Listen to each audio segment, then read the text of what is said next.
So what I want to have a look at now is the oral exam.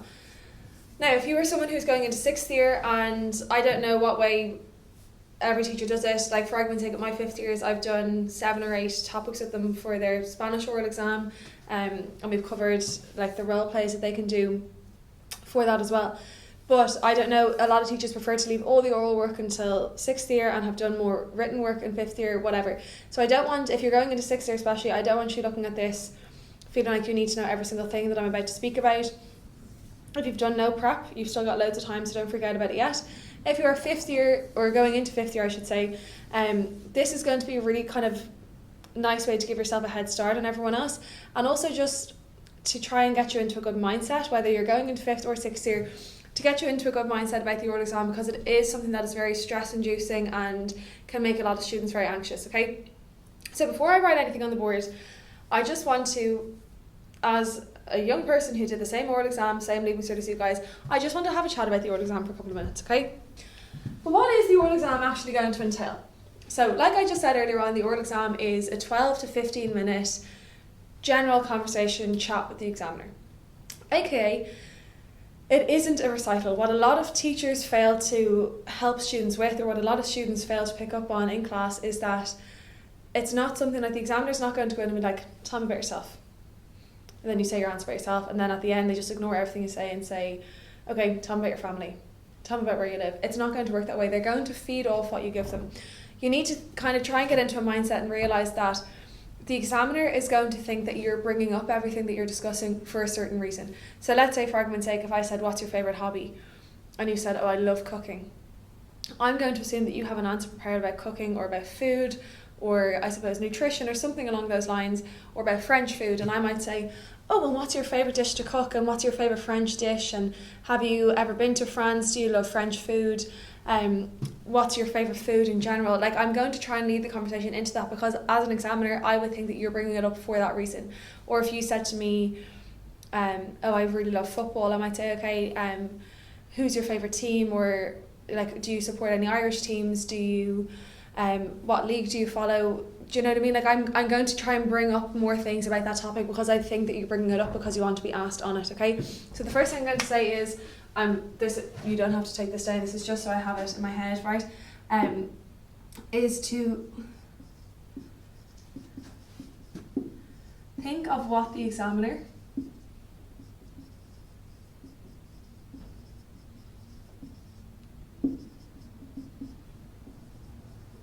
will want to know next. Okay, so every time that you finish writing an answer, and you, or maybe every time you finish saying an answer, if you're practicing them or whatever, think about if you were to stop there, regardless of the Leaving Cert, right? If you were just even doing it in English, what are you going to be more inclined to ask next? So even like if you were meeting me for the first time and we had a chat, and I might say, what's your favourite subject? And you were like, maths. I'm not going to be like, okay, cool, I hate maths, so like, let's talk about geography. I'm going to ask you something about maths. Do you know what I mean? So that it is actually just a general conversation. Now, these 4 boxes that are written up on the board are nothing that you need to take down, okay? And it's nothing major. This is just to give you some insight into how you're going to be marked, okay? So obviously I said to you that you're going to have a set of notes about questions to prepare. I'm going to run through a few of those later on, and you're going to have a little revision booklet for a couple of the more basic areas that you can use to just try and, I suppose, model your own learning. But what I want to have a look at first is essentially what you guys are going to be marked against when you go to do your oral exam, okay? And the reason I want to start off with this is so that, again, when you start preparing your answers, when you start learning your answers, when you start mentally preparing to do the oral exam, you know what's coming up, that it's not just going in completely aimlessly and not having any idea of what to expect, that mentally that you're going to be fine, you know what the examiner is going to be looking for, okay? So we've got 4 boxes here. Sorry, you have to excuse me, I just want to make sure I have them in the right order. So the 4 things the examiner is going to be marking you on are, right, so we know that it's 100 marks. So the first one up here is going to be communication. And we're going to come back to this in a few minutes, and that's going to be horror story number 2. Okay, so communication is going to be 30 marks. Okay, so 30 marks out of 100. The other box that's going to be worth 30 marks is going to be structures. And you might be sitting at home being like, Katie, what are structures? It's just another way of saying grammar, basically. And again, that's going to be worth 30 marks. So 30 marks out of 400, 30 marks out of 100. Then we've got two things that are going to be worth 20 marks. We've got vocab. It's 20 out of 100. And then the last thing, and I'm going to go off on when we start talking about this, is pronunciation, which is also going to be 20 marks. Okay, so if we were in class now, what I'd be saying to you is, I suppose, what do you think good communication means? Okay, so let's forget about the fact we're talking about French, okay, that we're talking about the oral exam. Let's just forget about that. If I was going to be talking about good communication, right, so there's literally 30 out of 100 marks going for your ability to communicate. And before we get into what's actually written on the marking scheme, let's just have a chat about that. First thing I'm going to tell you is eye contact. Please do not underestimate the importance of making eye contact with the examiner. Now, don't be a freak either and stare at the examiner for 12 minutes without blinking. I've had a few of them in my life. They're not nice, okay? They're very intimidating, very scary. So we want to make a good balance between staring at the examiner, we're looking at the examiner, and staring into the examiner's cell. We don't need to do that, okay? We just want to make some sort of eye contact with them so that they know that we're trying to actually converse with them. So what I mean by that, everyone's like, Katie, stop going off on about eye contact. Think about, no matter how good or how bad your French is, let's just do this in English, right? So if I went into you and I said, okay, tell me about yourself. And I'm looking at you and I'm using my hands and really trying to engage in the conversation. I might say, okay, tell me about yourself. What kind of person are you? Regardless of what level of the language comes out of your mouth, there's such a huge difference in you being like, okay, so like my name's Katie, I'm a French and Spanish teacher, I teach in the academy, I love languages, versus me being like, my name's Katie, I'm a French and Spanish teacher here in the academy, I love learning languages. Like, I'm saying the exact same thing. It's nothing to do with my language, it's how I'm getting that message across, okay? It's showing the examiner that no matter how scared I might be on the inside, I'm using that to my advantage and I'm trying to portray some sort of sense of excitement or comfort by making eye contact and actually engaging with them, okay? The other thing there that I just mentioned is going to be hand gestures. And before anyone else, there's no one here to ask, but people always are like, oh, you mean like going like this for Italian and stuff? No, we don't need sign language, okay? We don't need this kind of stuff. What I mean by hand gestures is, again, that you are, if you're going to use your hands, if you're comfortable enough, that you are able to say like, okay, like my name's Katie, I'm a French and Spanish teacher here. Or if you're not comfortable using your hands, rather than sitting and going like this, which is what a lot of people do, they just like pick their hands and they bite their nails and they like mess with their hair. Like I will always be like this when I'm nervous. I'll always be playing with my hair. The examiners know that you're nervous, but they also don't want to be sitting there feeling as though they're making you extremely uncomfortable. So what I would recommend maybe doing is, if you think you're going to fidget and you're going to be like picking at yourself and doing all this kind of stuff, it's just put your hands, like either sit on them or put them behind your back or something, so that you're forcing yourself to not use them in a negative way, okay? So hand gestures are good.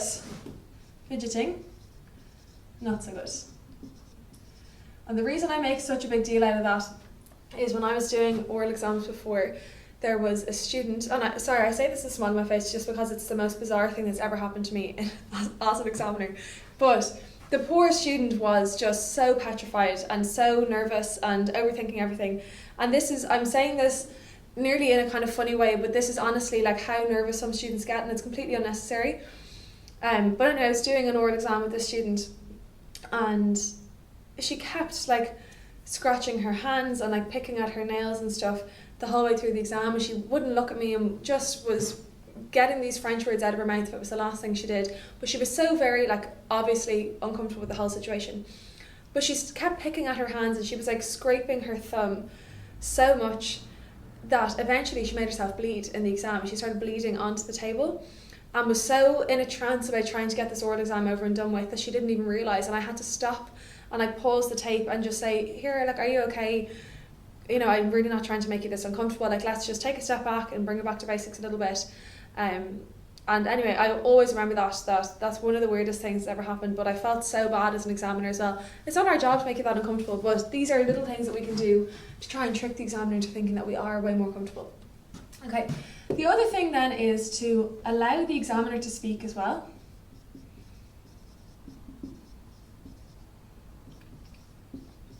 a lot of people think that you have to go in and just speak as much as possible until the examiner interrupts you. It's not that at all. You're having a conversation, so think of good conversation skills. You're not going to go out for dinner with someone and just speak over them the whole time.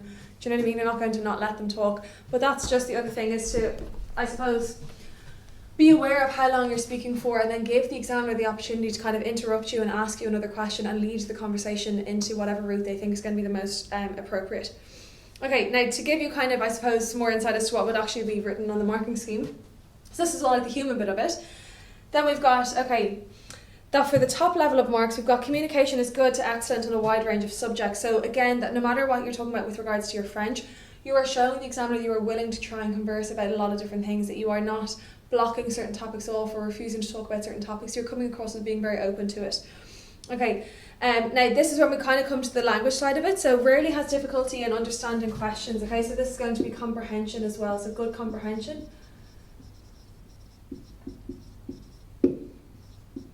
Which again, if you think about it, if you were just having a normal conversation with someone and trying to gauge their communication levels, that they're not misinterpreting, what you're saying all the time.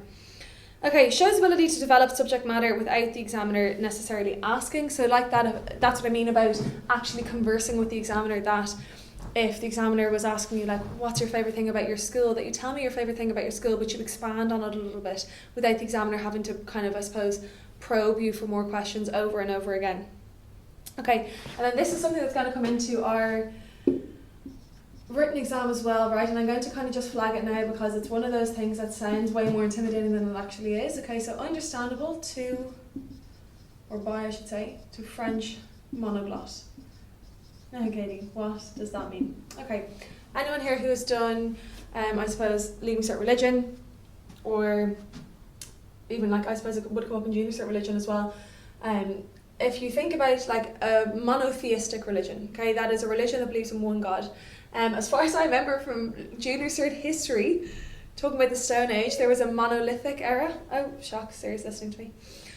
There was a monolithic era as well, which was all about one type of stone, okay? This word mono just means one, okay? So what we're saying here is that if you were to speak to someone who only spoke French, they'd no knowledge of English, that it's just someone who only spoke French, would they be able to understand what you're saying? Okay, are they able to, I suppose, understand the message that you're trying to communicate to them? So that's the main thing here. This is not necessarily to do with your language. This is more about your communication and conversation skills. Okay, next thing then we've got structures and grammar. So let's have a look. We'll do this the opposite way around, right? So if we're looking at the marking scheme first of all, right? So we've got good to excellent knowledge of basic structures. Okay, so knowledge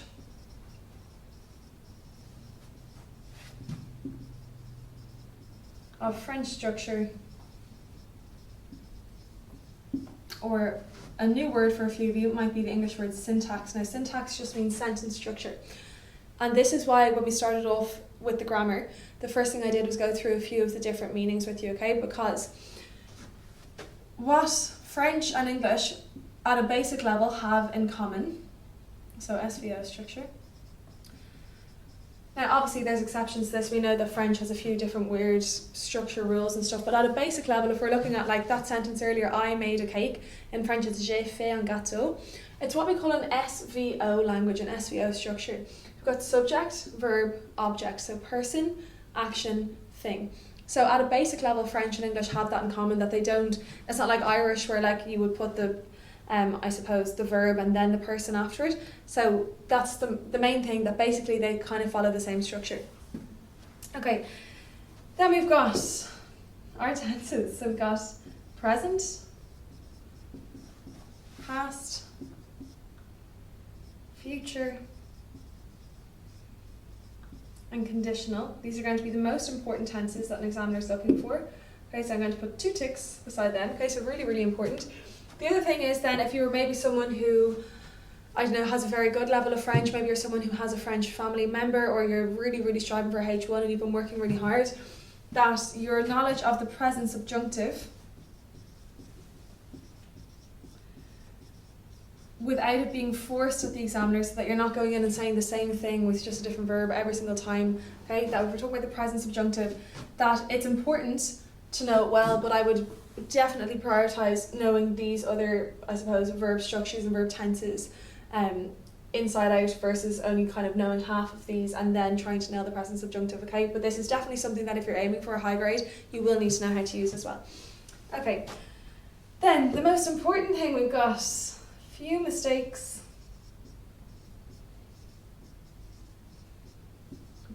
In agreement. Now, for all of you that refuse to try and attempt a French accent or just read out every single letter in every French word you've ever read, this is where you're going to need to make a change if you're trying to do well on your oral exam, okay? We'll come back to pronunciation in a second. First of all, what is agreement? Agreement is, like we know, every noun in French has a gender, so we've got feminine nouns, masculine nouns, and everything then that we use to refer back to those nouns has to match. So if I'm going to be describing a man, then I'm going to have to give him a masculine article, and I'm going to have to use masculine adjectives to describe him, okay? And same thing if I was describing a girl, I'm going to have to use a feminine article and then use feminine adjectives to describe her as well. This is where you're going to need to know what letters to pronounce. So if you were, let's say for argument's sake, this is tying us into pronunciation as well, that if I was talking about, I don't know, something being big, right? So I'd have quand, if I was talking about a masculine noun, so I would pronounce it as quand, I wouldn't pronounce the D at the end of it. But then if I was talking about something that was feminine, I would have to say quand. Okay, so that's what I mean, that it's obvious to the examiner that you have made the effort to make sure that your adjectives agree with your nouns, and they're only going to be able to understand that if you are pronouncing them correctly. Okay, then regardless of what's on the marking scheme, the other thing that I would also be kind of having a think about with regards to this, with regards to your structures, and again you'll see that these kind of all tie in together, obviously because they're all part of good communication, okay, and good conversation. I would also have a think about the structure of your answer. Okay, now what do I mean by that is that you'll see when we have a look through the revision booklet, like I was saying earlier about trying to think of what the examiner would like to know next, that maybe if you have, like say for me, right, so I'm an only child, so I don't have like loads of brothers or sisters that I could spend time like describing in the exam. So I would have to make sure that when I'm talking about myself and my parents that I'd have a good amount of information, but that I'd also think about, okay, when I get to the end of that bit, what way is my answer structured? Like, what am I going to lead the examiner into asking me next? Am I going to maybe go into like my extended family, like my grandparents, my aunties and stuff, or am I going to try and end it with like what my parents work as, and that might lead me into the world of work and my studies, that kind of thing. So the structure of your answer is also going to come into that as well. Okay, your vocab then. So we've got, let's have a look. So marking scheme. Excellent knowledge. Sounds very fancy altogether. Okay, excellent knowledge of everyday vocab. So that will be things that I suppose you've been learning throughout the last 6 years, that it's not just, okay, these are things that you have to learn as a Leaving Cert student, that it'll be all the basic vocab that you've picked up from, say, first year onwards. Okay, that you'd have to have a really strong knowledge of them. And like I was saying there earlier, there's no point in learning the present subjunctive if you don't know how to use all the basic tenses. There's no point trying to learn, 100 unbelievable, like really weird French words if you don't have a good grasp on everyday French, okay? So that's the first thing. Then we've got what we call, and this is every Leaving Cert student's least favourite word when it comes to the oral exam, abstract topics managed well. Okay, and that's like, everyone wants to know, what is the examiner going to ask me? Am I going to get any weird questions? And one of the ones we're going to have a look at during the week is being a young person in the modern world. Everyone's like, oh my god, is the examiner literally going to be like, Katie, what's it like being a young person in the modern world nowadays? The chances of that happening are very, very slim, but if you start talking about maybe problems that you're having in school, or how stressed you are about the exams and stuff, they might lead you into, okay, and do you think young people nowadays are under a lot of stress in general, or do you think that young people nowadays suffer with poor mental health? Something along those lines, that by having that topic done as a whole on being a young person in the modern world, you're going to be able to handle that topic well, okay? So that's what I mean by like an abstract topic, something that's a little bit weird, that it's not necessarily just about you. Okay, I would also then say as well, when it comes to vocab, I usually start off, I actually might do it for the rest of the week, that if you have ever come to one of my grinds or a course or something with me, you'll know that I'll always try and start off the class by putting like a phrase du jour, so like a phrase of the day on the board, and it'll be like a saying in French or a French proverb, or like the equivalent to like a shanukkel in French.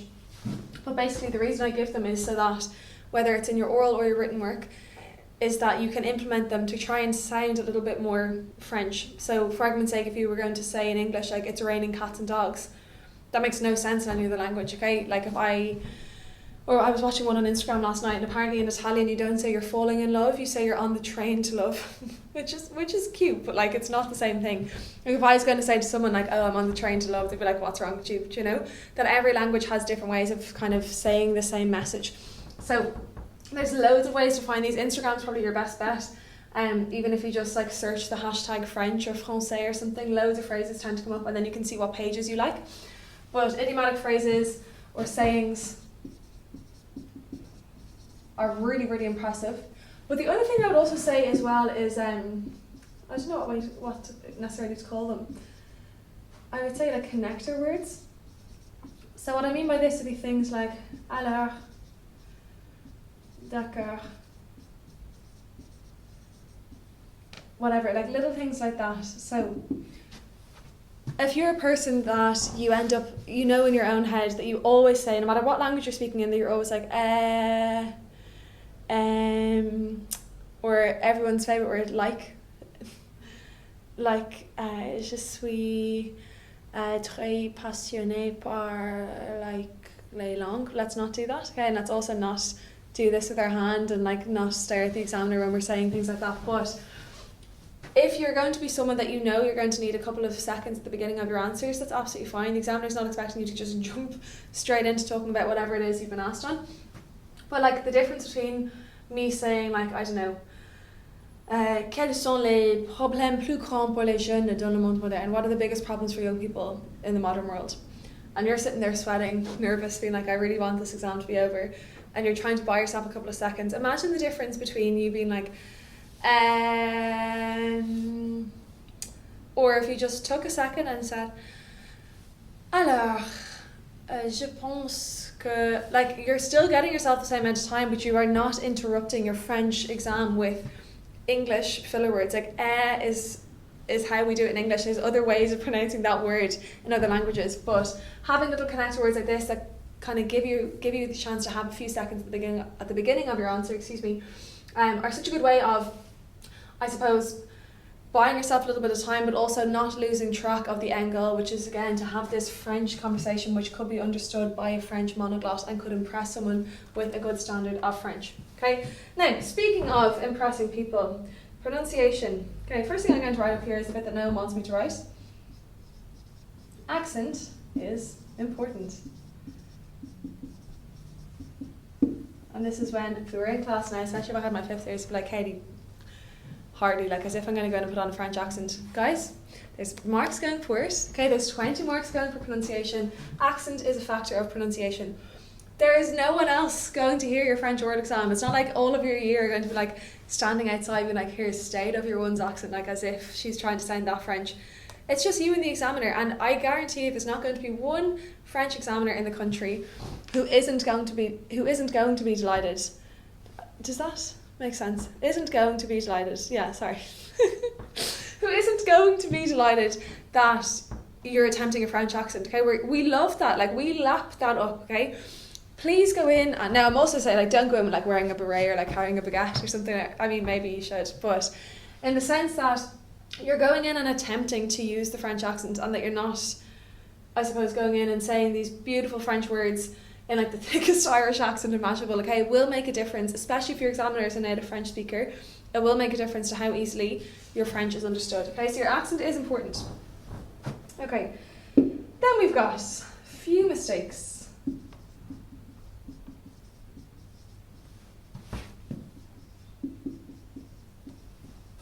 In pronunciation overall.